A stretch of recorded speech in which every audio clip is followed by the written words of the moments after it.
Corso internazionale del turismo, qui ormai è diventato un appuntamento dove parecchi vengono a scegliere le proprie vacanze. Noi non potevamo mancare, siamo venuti a visitarla, abbiamo scelto due regioni in particolare, Veneto e Friuli, ma credetemi, le sorprese non mancano, quindi seguiteci.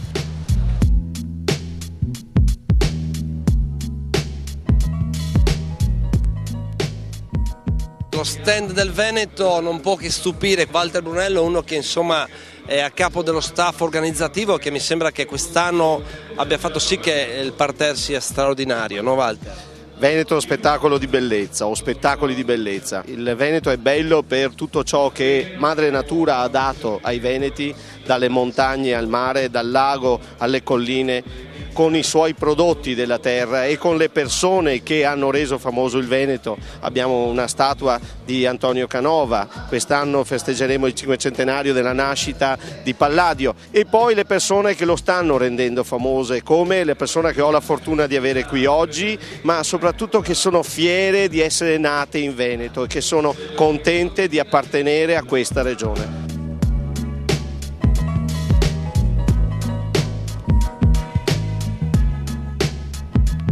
Una domanda gastronomica al volo, il piatto che più ti piace?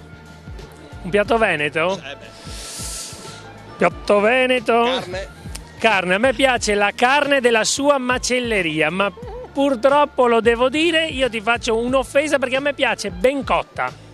Non si può. Il sapore andrebbe accarezzato con la carne un po' cruda, vero? Giusto per te va bene anche il ben cotto. Va bene, ok. Perfetto. Moreno, grazie. Allora, mandami 2 filetti che io, siccome ho fatto questa dichiarazione, poi voglio vedere se è veramente una dichiarazione pertinente.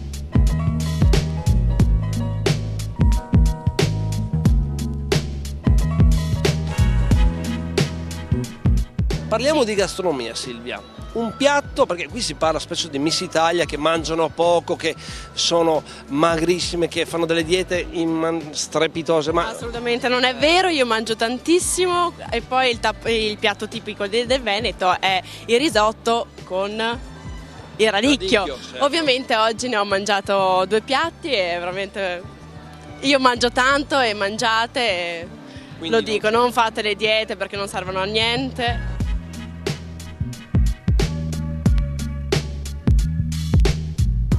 Fare turismo implica non trascurare nessun particolare, perché bisogna stare attenti un po' a tutti per trasmettere dei messaggi importanti, corretto questo? Corretto. Allora, c'è una cosa molto importante, oggi il turista è cambiato, il turista cerca l'esperienza, non gli serve più il guardare, vuole conoscere, vuole toccare, vuole in qualche maniera essere, direi, protagonista per se stesso, ma anche per quello che è il territorio. Non tanto con il fatto di venire al Friuli Venezia Giulia, sino venire a fare determinate cose, assaggiare, a conoscere i nostri vini, le nostre spiagge, la cultura, eccetera, eccetera, e che i risultati sono più che soddisfacenti. Certo.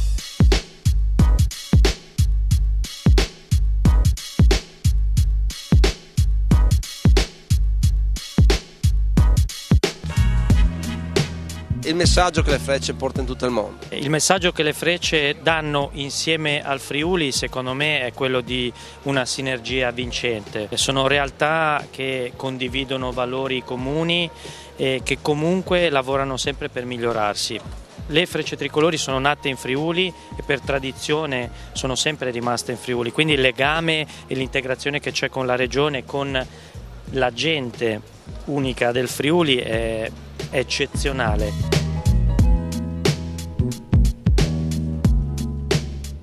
Cosa ti è sembrato ritornare un po' così in quest'area? Perché qui si respira proprio aria di Friuli, Guarda, assolutamente. Io sono un'appassionata di gastronomia e quindi qui c'è un'esperienza gustativa di vini e di prodotti friulani, naturalmente di tutto il Friuli Venezia Giulia, continua. Non solo, ma l'idea che io ho trovato vincente è il fatto che dove c'è la montagna e ci sia la neve si possa provare a sciare, dove c'è il bosco ci siano i pini e si possa andare in bicicletta, ci sia l'erba vera, quella del Friuli, dove si possa camminare, ci siano le Frecce Tricolori con un aereo proprio qui dentro il nostro stand. Sembra proprio di stare in Friuli.